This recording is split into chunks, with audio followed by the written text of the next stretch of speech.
గారు 16వ తారీఖున శ్రీశైలం వస్తున్నటువంటి సందర్భంలో రాయలసీమకు సంబంధించినటువంటి అనేక విషయాలు వారి దృష్టికి తీసుకుపోయేటువంటి ప్రయత్నం చేస్తున్నాం.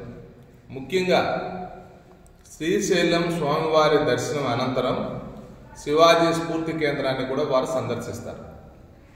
శివాజీ స్ఫూర్తి కేంద్రాన్ని సందర్శించినటువంటి కారణంగా శ్రీశైలంలో కొద్దిసేపు వారు అక్కడ ఉన్నటువంటి పరిసర ప్రాంతాలని గమనించినటువంటి తరుణంలో ఈ దేశంలో ఒక విశేషమైనటువంటి ప్రాధాన్యత లభించేటువంటి ఆస్కారం, ఆ విధంగా మనకు కూడా టూరిజం ద్వారా లేకంటే భక్తులు రాకపోకల ద్వారా చాలా రెవెన్యూ కూడా జనరేట్ అవుతుంది. అలాగే దాని తరువాత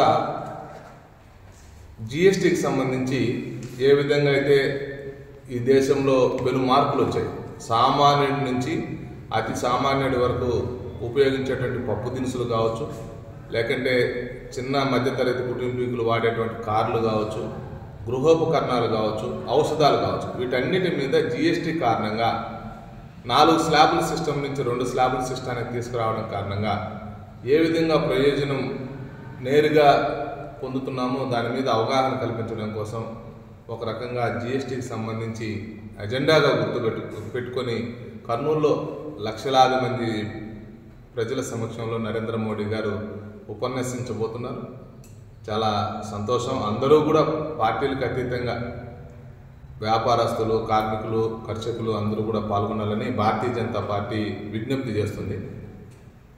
తర్వాత ఈ రాజకీయ పరిణామాలు రాష్ట్రంలో ఇంత గొప్పగా రాష్ట్రాన్ని అభివృద్ధి చేయడం కోసం కూటమి ప్రభుత్వం చేస్తున్నటువంటి కృషి అనితర సాధ్యమైనటువంటిది. ఈరోజు రాష్ట్రంలో చంద్రబాబు నాయుడు గారు ముఖ్యమంత్రిగా కూటమి అధికారంలోకి వచ్చిన తర్వాత ప్రతి అంశంలో అభివృద్ధి మనం కళ్ళకు కనపడుతున్నటువంటి నేపథ్యంలో జగన్మోహన్ రెడ్డి గారు ఓర్వలేక అవాకులు చవాకులు పేలుతున్నాడు.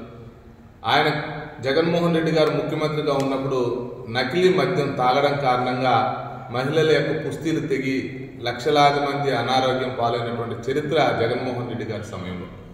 కానీ ఇదే ప్రభుత్వంలో ఎవరైతే నకిలీకి సంబంధించి మద్యాన్ని తయారు చేసేటువంటి వ్యక్తులు ఎవరైతే ఉన్నారో ములకల చెరువులో, వారు తెలుగుదేశం పార్టీకి సంబంధించినటువంటి పెద్ద నాయకులు అయినప్పటికీ కూడా ఏమాత్రం ఉపేక్షించకుండా వాళ్ళందరినీ కూడా కేసులు బనాయించడం, వాళ్ళందరినీ శిక్షించేటువంటి ప్రయత్నం, పార్టీ నుంచి కూడా సస్పెండ్ చేయడం మనందరం కూడా చూసాం. ఇది రాజనీతి, ఇది ప్రభుత్వాన్ని నడపడం అంటేనే జగన్మోహన్ రెడ్డి గారు గుర్తుపెట్టుకోవాలి.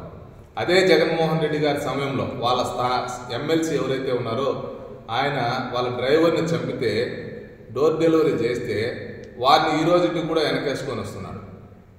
జైలుకు పోయి వస్తున్నటువంటి వ్యక్తులు ఎవరైతే ఉన్నారో మద్యం కేసుల్లో వాళ్ళందరికీ ఊరేగింపులు చేస్తున్నారు. కాబట్టి జగన్మోహన్ రెడ్డి గారి యొక్క ఆలోచన విధానానికి, కూటమి ప్రభుత్వం యొక్క విధానానికి స్పష్టమైనటువంటి తేడా ప్రజలు గుర్తించాలని చెప్పి కోరుకుంటున్నారు.